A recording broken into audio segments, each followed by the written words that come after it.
대한민국 정치인 선출 시스템을 개혁하자. 우리나라에서 세 번째 대통령 탄핵이 국회에서 의결되었다. 분명히 다수의 국민이 투표를 통해 민주적 방식으로 선출한 대통령들인데 그중 한 분은 헌법재판소에서 최종 탄핵이 결정되었고 지금 또 한 분이 헌법재판소의 탄핵을 기다리게 되었다. 대통령제에서 대통령의 영향력은 막대하다.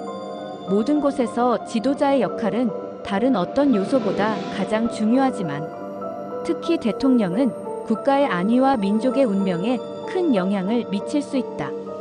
US 뉴스 앤드 월드 리포트는 군사력, 경제력, 외교력 등을 합하여 세계에서 가장 강력한 국가 순위를 발표하였다. 여기에서 2022년에 한국은 6위로 평가되었다. 최근 K-팝, K-드라마, K-화장품, 한식 등 한류로 세계적으로 높은 평가를 받고 있는 우리가 왜 이런 실패한 대통령들을 배출하고 있는가? 대통령의 실패는 개인의 실패로 끝나지 않는다는 데 문제가 있다. 국민의 안전과 생존, 삶에 막대한 영향을 미치게 된다. 이번에도 하마터면 북한과 전쟁이 일어날 뻔했었던 정황이 보도되고 있다. 이러한 대통령 후보를 선별하는 과정에 문제가 있다는 점을 지적하고 싶다.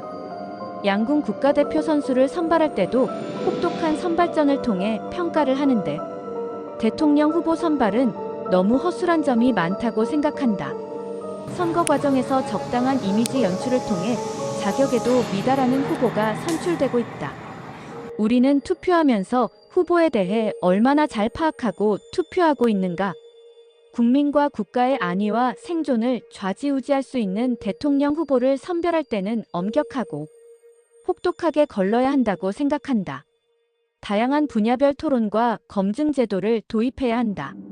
이렇게 하면 정당 경선 과정도 엄격하게 진행되도록 영향을 미칠 것이다. 허술하게 준비된 대통령 후보는 아예 정당 경선 과정에서 걸러질 가능성이 커질 것이다. 대통령 후보뿐만 아니라 시군구 의원, 지방자치단체장 후보 등의 선출 과정도 엄격하게 해야 한다. 시군구 의원 후보 선정 과정에서 각계의 토론을 거치고 이를 여러 채널로 국민들에게 알려야 유권자들이 후보에 대해 보다 잘 알고 투표할 수 있다. 이러한 기초자치단체 후보들을 걸러서 일 잘하는 후보가 당선될 확률을 높이면 이들이 능력 있는 국회의원, 역량 있는 대통령 후보로 선순환을 일으킬 수 있을 것이다. 미국에서 정부 효율부 수장으로 지명된 일론 머스크가 낸 공고에는 비용 절감을 위해 주당 80시간 이상 기꺼이 일할 수 있는 초고지능의 작은 혁명가들을 모집한다면서 보수는 없다고 하였다. 개인주의가 가장 강한 나라로 알고 있는 미국에서 이러한 발상을 한 것이 신선하다.